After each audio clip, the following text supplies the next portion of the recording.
Hello' friends, আজি মই আহিছোঁ গুৱাহাটীৰ এখন ধুনীয়া পাৰ্কলৈ আৰু মোৰ লগত আছে মোৰ ভণ্টি, ভাইটি আৰু খুৰা।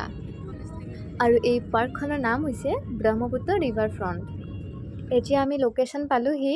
ইয়াত দেখিছে নহয় টিকেটৰ কাৰণে কিমান মানুহ ভিৰ হৈ আছে। টিকেট কটাৰ পাছত এতিয়া আমি পাৰ্কখন চাবলৈ সোমাই আহিলোঁ ভিতৰলৈ। তেনেহ'লে ব'লক আপোনালোককো দেখাওঁ ব্ৰহ্মপুত্ৰ ৰিভাৰ ফ্ৰণ্ট পাৰ্কখননো কেনেকুৱা।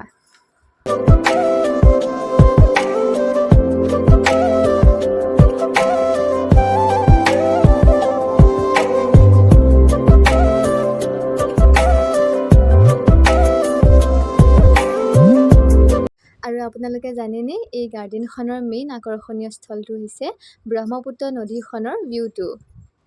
আৰু সেই যে দেখিছে দ্বীপটো, সেইটোৱে হৈছে উমানন্দ মন্দিৰ। আৰু ইয়াৰ পৰাই সেই মন্দিৰটো দেখা পোৱা যায়। আৰু সেই দ্বীপটোলৈ ৰ'পৱে দিও যোৱাৰ সুবিধা আছে।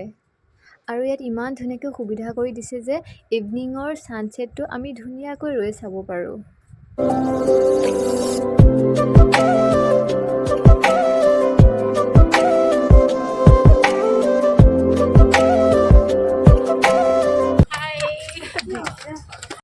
মই আপোনালোকক এটা কথাই ক'ম, যদি আপোনালোকে গুৱাহাটীলৈ যায় তেনেহ'লে এই পাৰ্কখনত সোমাই আহিবলৈ একেবাৰে নাপাহৰিব।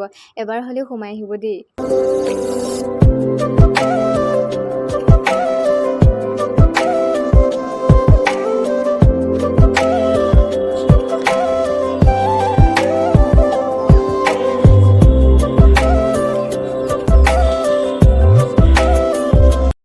ফটো উঠাৰ লগতে ফেমিলিৰ কাৰণে এইটো একেবাৰে বেষ্ট প্লেচ বুলি ক'ব পাৰি।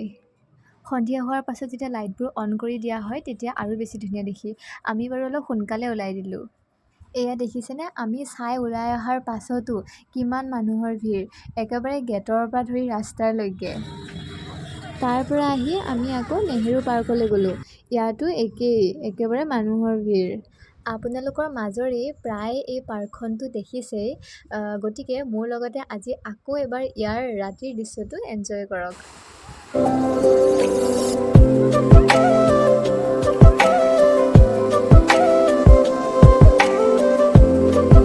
পাৰ্কৰ পৰা ওলাই আমি এতিয়া ঘৰলৈ ৰিটাৰ্ণ হৈছোঁ।